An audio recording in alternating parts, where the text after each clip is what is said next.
ẹ ṣeun ẹ̀yin olùgbọ́ mi àtẹ̀yin olólùfẹ́ mi a kú àjò tá a jọ rè lẹ́ẹ̀kan lórí ọ̀rọ̀ tá à ń sọ ojúṣe àwọn irúnmọlẹ̀ wa. Ojúṣe yẹn ò parí síbi tí mo sọ̀rọ̀ sí níbi fọ́nrán tó kọjá lọ. Ojúṣe yìí tún tẹ̀síwájú. Ẹ jẹ́ ká tún wo ojúṣe àwọn irúnmọlẹ̀ wa nípa títí agbọ̀ndàn ètò ọmọ bíbí. Àwọn irúnmọlẹ̀ wa ní tí wọ́n kọ́ wa ó pọ̀ gan. Kódà èyí ò fẹ́ jẹ́ ohun tí ó fẹ́ dàbí ìsọkúsọ. Kò sí ìsọkúsọ kankan, ìgbọ́kúgbọ̀ ló wà. Àwọn irúnmọlẹ̀ wa wọ́n jẹ́ ká mọ bó la ṣe mọ sunrun ọmọ. Ẹ jẹ́ kí n sọ báyẹn. Ọ̀nà wo ló tọ́? Ọ̀nà wo ló yẹ ká gbé gbà? Báwo ló ṣe yẹ ká ṣe? Bọ́kùnrin bá fẹ́ bá obìnrin rẹ̀ sùn tó bá fẹ́ sunrun ọmọ. Àsìkò wo gan ló yẹ ká bóbìnrin wa sùn tó bá fẹ́ sunrun ọmọ? Irú obìnrin wo ló yẹ ká fẹ́? Báwo lobìnrin ṣe lè yan ọkọ? Báwo lọkùnrin ṣe lè yan ìyàwó? Nítorí pé ẹ má jẹ́ ká gbàgbé o. Oríire ọmọ ó ní ṣe pẹ̀lú irú èèyàn wo ni bàbá jẹ́, irú èèyàn wo ni ìyá jẹ́. Wọ́n ní a ní gbin àlùbọ́sà ká sọ pé a fẹ́ kórè ẹ̀fọ́. Ntẹ́yẹ bá jẹ òun lẹ yóò sùn padà. Dédé tí ọkùnrin tó bá gbìn sínú obìnrin ìní tí ó mọ retí padà láti dàbẹ̀ ní pé kó jáde. Àwọn irúnmọlẹ̀ wa jẹ́ ká mọ̀ wípé tí ó bá sọ́kùnrin obìnrin ò lè bímọ. Tí ó bá sóbìnrin náà ọkùnrin náà ò lè bímọ. Ẹ jẹ́ ká lọ wo ohun táwọn olóyìnbó wa ń sọ fún wa. Wọ́n sọ fún wa wípé nínú tí a pè ní sexual reproduction a ní the two gametes tó túmọ̀ sí pé a ní the male gamete tá à ń pè ní ọkùnrin, a ní ìdílé tá à ń pè ní female gamete eléyìí tá à ń pè ní obìnrin. Àṣẹ tó wà ní abẹ́ obìnrin which is a female gamete àti àtọ̀ tó wà lọ́dọ̀ ọkùnrin which is male gamete méjèèjì ni ó dà papọ̀. Ifá tó ti wá sọ fún wa wípé tọkùnrin ò bá róbìnrin kò lè bímọ o, tóbìnrin náà ò bá rọ́kùnrin náà kò lè bímọ. Ṣẹ́rí wípé Ifá ti ṣàlàyé fún wa kó tó di pé àwọn òyìnbó tiẹ̀ wá ń kọ́ wa ní tán pè ní reproduction. Àlàyé yìí ò wá dópin sórí reproduction lásán. Ṣé hàn pé nǹkan kan náà ń bẹ tó ṣe pàtàkì eléyìí tó ń pè ní fertilization, that is the fusion of male and female gametes. Àṣẹ àti àtọ̀ kí méjèèjì ó dà papọ̀. Ifá sọ fún wa lójú ọ̀sẹ̀ ìdí, ó ní ọ̀sẹ̀ ìdí òrùdí.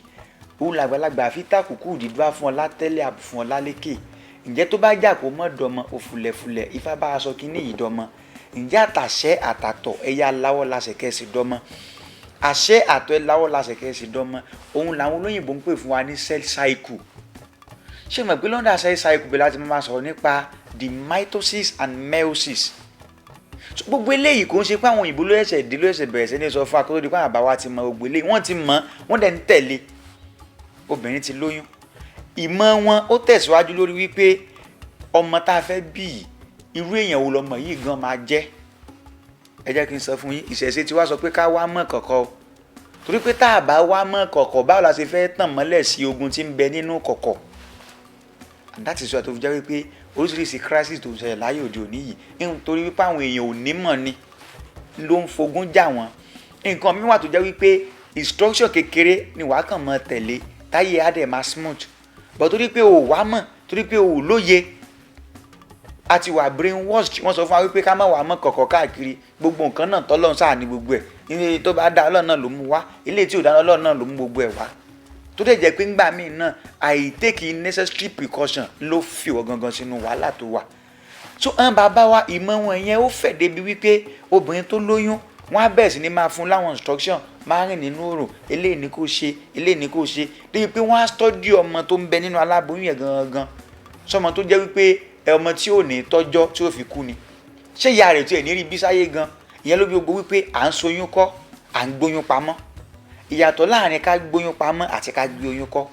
Oyún tá bá ti mọ̀ wípé obìnrin yẹn kò ní láǹfààní àti lè bí ọmọ yẹn, ó lè bí ní òkú, ó lè bí ọmọ yẹn láìpẹ́ ọjọ́, wọ́n á nìkan ṣe kíni, wọ́n á nìkan gbóyún yẹn kọ́.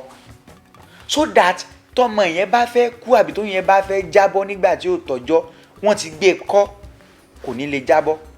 Tó bá ti tó àsìkò tóbìn yẹn máa bí ọmọ yẹn, wọ́n á ṣe kíni, wọ́n á lọ yọ omi tí wọ́n bá gbé sí. Kò sí pé yẹn ni wọ́n á lọ gbé tí wọ́n á lọ gbé kọ́. Egbòogi sáyẹ́ǹsì kan náà ló dé bẹ́ẹ̀, ìmọ̀ kan ló dé bíbẹ̀. Ká gbé oyún pamọ́. Obìnrin tó bá lóyún tó bá gbóyún ẹ̀ pamọ́, kí ìgbà èèyàn máa wo obìnrin yẹn wọn ní mọ̀ pé ó lóyún, òun ló kàn máa mọ̀ pé òun lóyún tòun. Ìmọ̀ kan náà ló dé bíbẹ̀. Ẹ wá wo gbogbo mọ̀ yìí. Ṣé àwa lè sọ pé àwọn irúnmọlẹ̀ wa a lè sọ pé wọ́n ṣe àbí wọn ò ṣe ń bí? Àwọn irúnmọlẹ̀ wa ṣe ń tó pọ̀.